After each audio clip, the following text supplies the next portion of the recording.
مادين guddiga difaaca ee golaha shacabka oo ay shir degdeg u ahaa shalay oo xadii ah waxay kaga wada hadleen arinta balad xaawo ka soo korortay ee xuduudda dalka Soomaaliya iyo Kenya wada leeyihiin guddigu runtii arintaasi wuxuu warbixin ka dhageystay odayaasha iyo waxgaradka deegaanka balad xaawo oo khadka taleefanka kula xiriiray ayaguna kula soo xiriiray wuxuu warbixin ka dhageystay xubno guddiga ka tirsan oo loo xil saaray arintaas waxay runtii guddigu walaac ka muujiyeen dhaleeceeyeenna soo gelitaankii ciidamada Kenya ay soo galeen xuduudda ka soo gudbeen yani xadka dalka Soomaaliya isla markaasna ay yimaadeen ay isku dayeen inay darbi ay wadeen oo ay kala marsiinayaan labada dal dhexdooda darbigii in degmada balad xaawo dhexdeeda afar xaafadood bay ka tirsan tahay inay dhexda marsiyaan oo laba xaafadood ay dhankooda marsadaan arintaasi guddigu aad buu u dhaleeceeyay ugana hor yimid waxayna runtii guddigu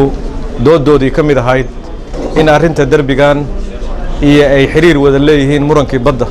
ee Soomaaliya iyo Kenya ka dhaxeeyay arintaas marka guddigu aad buu uga soo horjeestay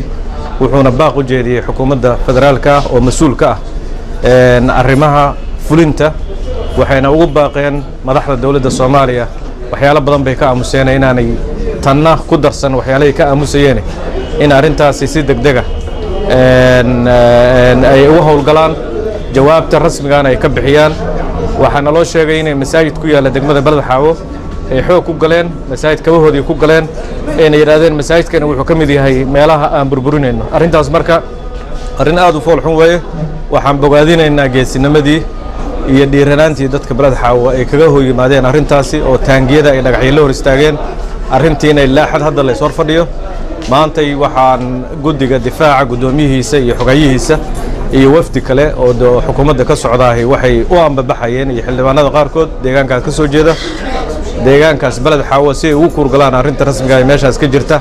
xogta rasmiga ah ay ka keenaan marka guud ahaan waxaan muujinaynaa inaan la safannahay dadka balad xaawo ee Soomaaliyeed inay ayagu qaataan dowrkoodii iyo kaalintoodii waxaan ugu baaqaynaa maamulka Jubbaland ee deegaanadaas ka taliya inuusan ka aamusin dawladda Soomaaliya haday ka aamusteynaysa ayaguna ka aamusin waxaan runtii bogaadinaynaa wafdiga maanta baxay oo aan rajaynayno in ay solidarity iyo inay la safan yihiin arintaas inay ka mid tahay arintaas baaqeedana waa la wadaagaynaa saxaafadda laakiin qodobada nuxurkoodu waxay ahaayeen intaas waxaan u saarnay guddi ka kooban 5 xubnood oo arintaas la socda ilaa iyo meesha u dambaysa waana mahadsantiin